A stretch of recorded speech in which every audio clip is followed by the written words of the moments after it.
Hello, my name is Jordan Wilcox and I'm the massage therapist here at Hospice Savannah. On behalf of our president and CEO, Dr. Kathleen Benton, and the Hospice Savannah staff, I welcome each of you to this memorial service. It is our honor to share this time in your grief journey with you. We hope that this service will be healing and that some solace will be found. If you would like to have your own candle for our candle lighting service, now would be a good time to pause the video and gather it. As we prepare for the rest of the service, I encourage you to take a deep breath and let it out slowly as you become present in this moment with your memories and the spirit of your loved one. Mary Oliver wrote, "I would say that there exist 1,000 unbreakable links between each of us and everything else, and that our dignity and our chances are one. The farthest star in the mud at our feet are a family. We are each other's destiny. Remember that we have all joined a club that no one ever wanted to join, but we can hold the light for each other as we find our way along this journey. As a community, we can heal.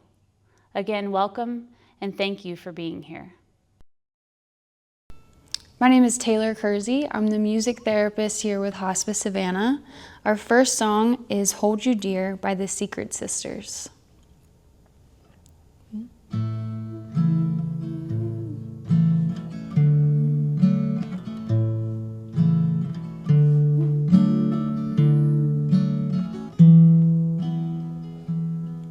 To the lover of my youth and the solace for my age, my protection from what harms, you will reach for me on our darkest days, and I will come home to your arms, and I will hold you dear while my shadow's long and my eyes are clear.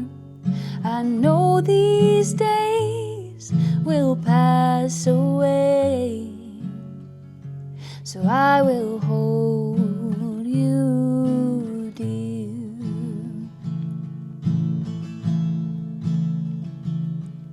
Oh, blessed Mother and the Father I adore, there is time upon your faces. I will cherish you till you leave me for your eternal holy places, and I will hold you dear while my shadow's long and my eyes are clear. I know these days will pass away, so I will hold you dear. I know these days will pass away, so I will hold you dear.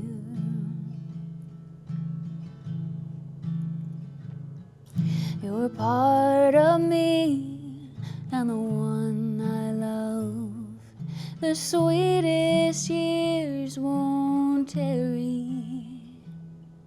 You will reach for me when my arms are full, and I will lay down the things I carry, and I will hold you dear while my shadow's long and my eyes are clear.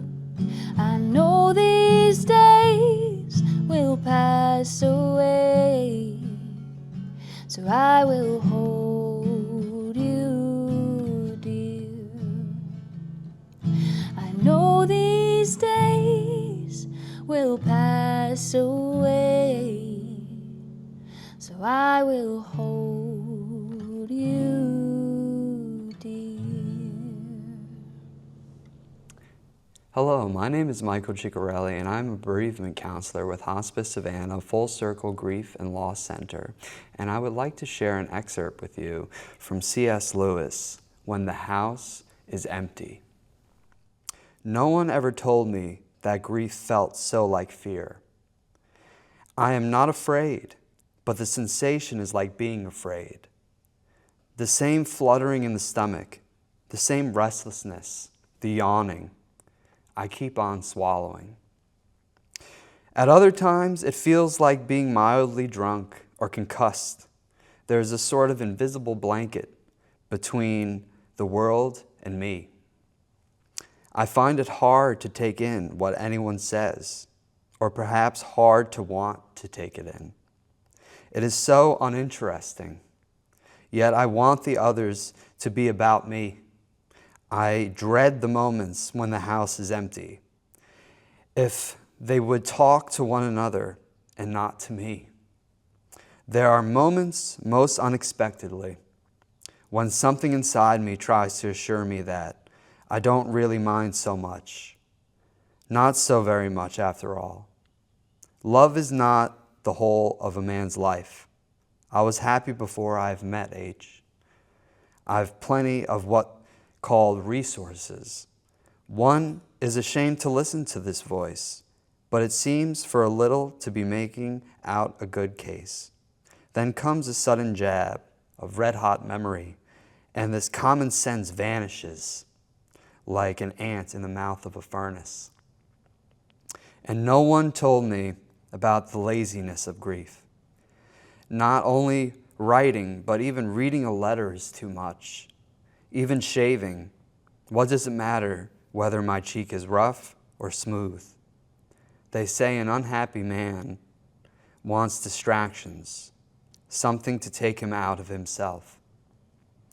Only as a dog-tired man wants an extra blanket on a cold night, he'd rather lie there shivering than to get up and go find one. Hi, my name is Betsy Camerood, and I'm the Director of Full Circle and Counseling Services here at Hospice Savannah.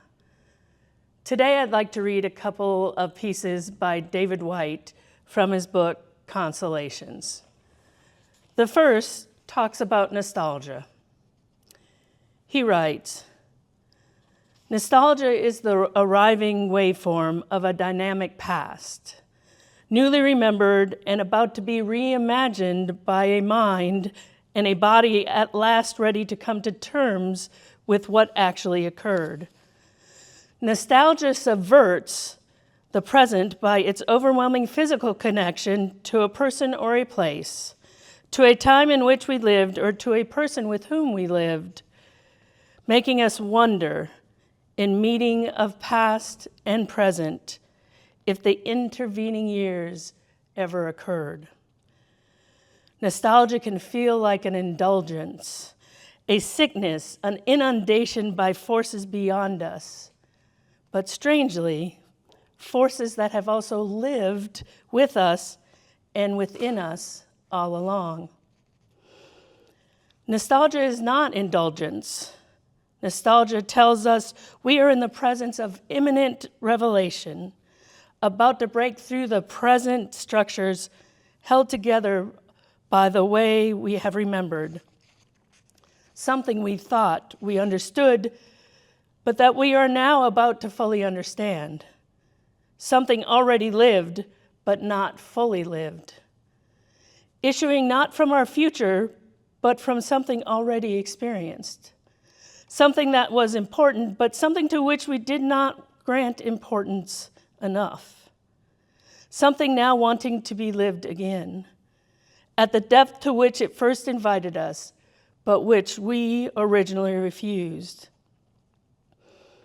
Nostalgia is not an immersion in the past. Nostalgia is the first annunciation that the past as we know it is coming to an end."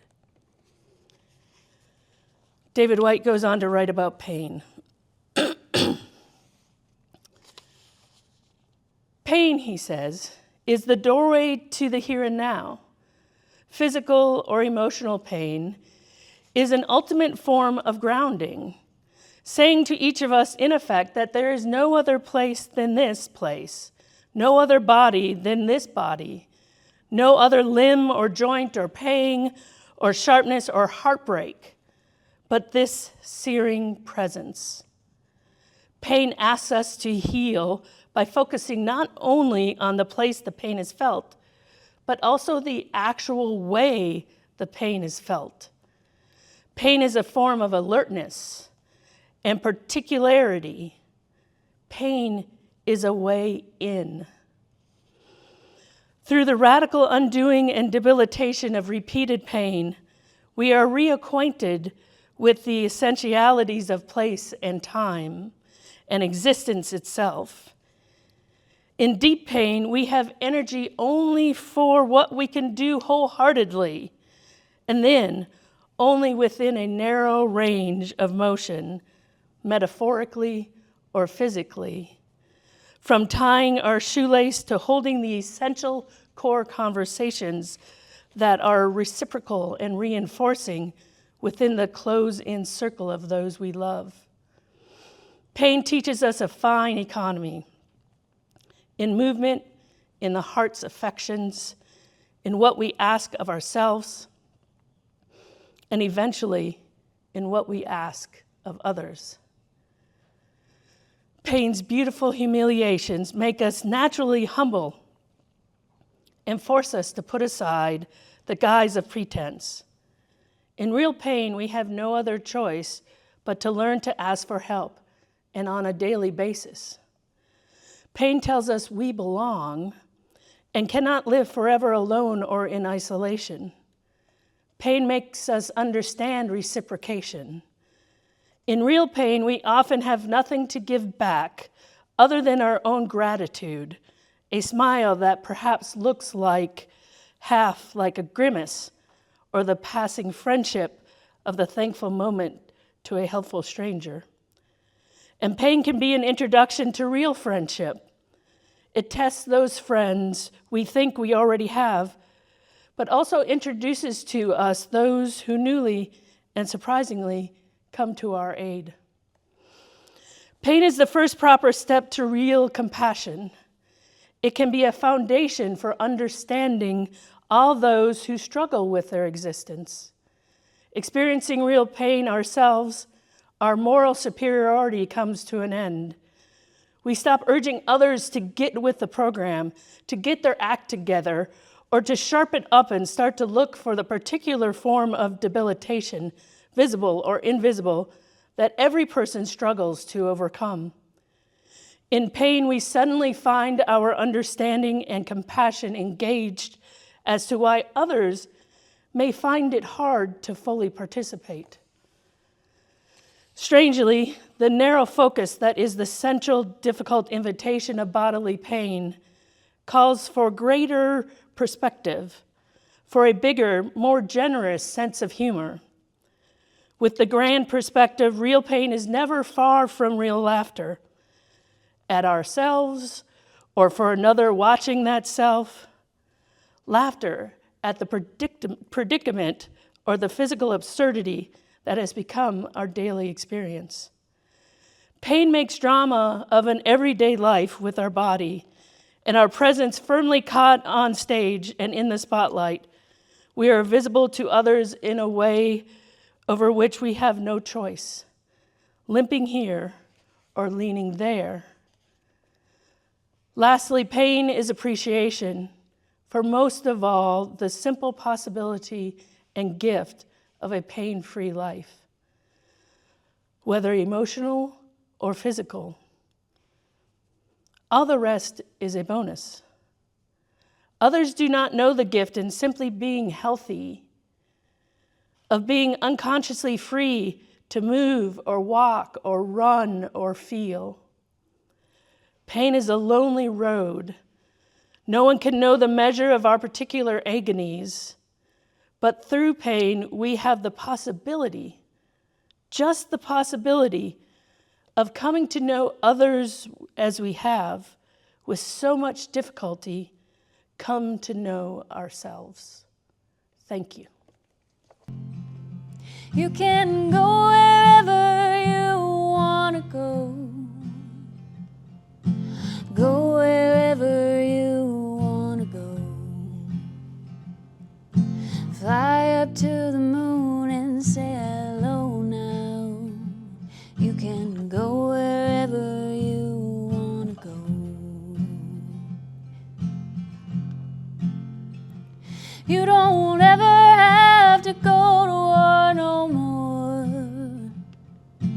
never have to go to war no more.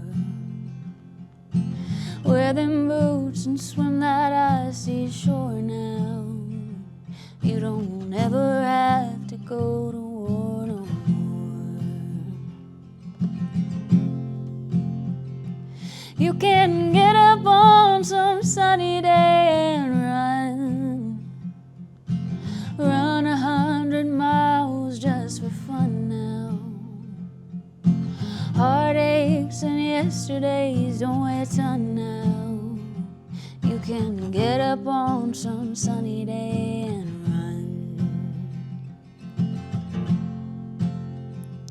you don't ever have to pay the bills no more.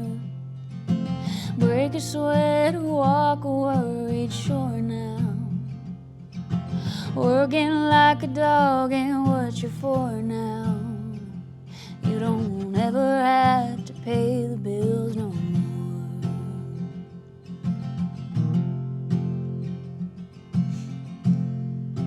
You can go wherever you wanna go. Go wherever you wanna go. Go to where the time's wound all the way down. Put a penny on the track and wait for train sounds. Tell your mama you're coming back before the sun's down. You can go wherever you wanna go. You can go wherever you wanna go. Go wherever you wanna go. Fly up to the moon and say hello now. You can go wherever you wanna go. At this time, if you have gathered a candle at home, please have it ready. Light your candle when we light the candle of hope. And when you are ready, you are welcome to blow out the candle, knowing that your love will go on even as the flame is extinguished. As we light these 5 candles in honor of our loved ones, we light one for our grief, one for our courage, one for our memories, one for our love, and one for our hope. This candle represents our grief. The pain of losing you is intense. It reminds us of the depth of our love for you. This candle represents our courage to confront our sorrows, to comfort each other, and to change our lives. This candle is in your memory. The times we laughed, the times we cried, the times we were angry with each other, the silly things that you did, and the caring and the joy that you gave us. This candle is the light of love. Day by day, we cherish the special place in our hearts that will always be reserved for you. We thank you for the gift your living has brought to each of us. And this candle is the light of hope. It reminds us of love and memories of you that are ours forever. May the glow of the flame be our source of hopefulness now and forever. We love you. Thank you for the privilege of reading your loved ones' names. If you would like to list a loved one in the comments or tell a story about them, please feel free to do so. Ernestine Gadsden, Nicholas Felicia, Scott R. Scherer, Chris Gay, Eric Carl Joseph Camerud, Hugo Hendricks, Consolata Stropezi, Avery Cooper, Adam T. Elliott, Zachary Tyler Davis, Veda Miriam Singh, Silvio Ciccarelli, Craig Cunningham, Creighton Harrell. Our last song is Cry If You Want To by Paul Brandt.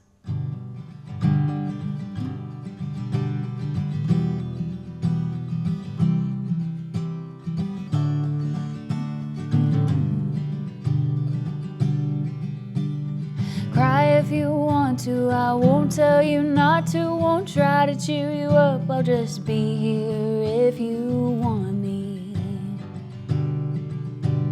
There's no use in keeping a stiff upper lip. You can weep, you can sleep, you can loosen your grip. You can frown, you can drown and go down with this ship.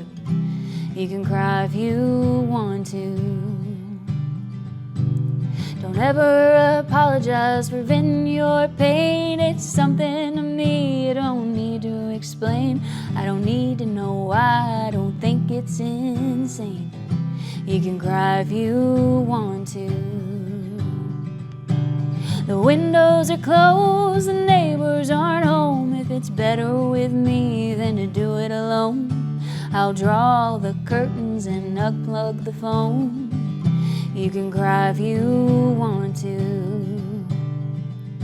You can stare at the ceiling and tear at your hair, swallow your feelings and stagger and swear. You can show things and throw things and I wouldn't care. You can cry if you want to. No, I won't make fun of you, I won't tell anyone. I won't analyze what you do or should have done. I won't advise you to go and have fun. You can cry if you want to. When it's empty and ugly and terribly sad, you can't feel what you feel, but I know it feels bad. I know that it's real and it makes you so mad. You can cry. Well, cry if you want to. I won't tell you not to, won't try to cheer you up. I'll just be here if you want me to be near you.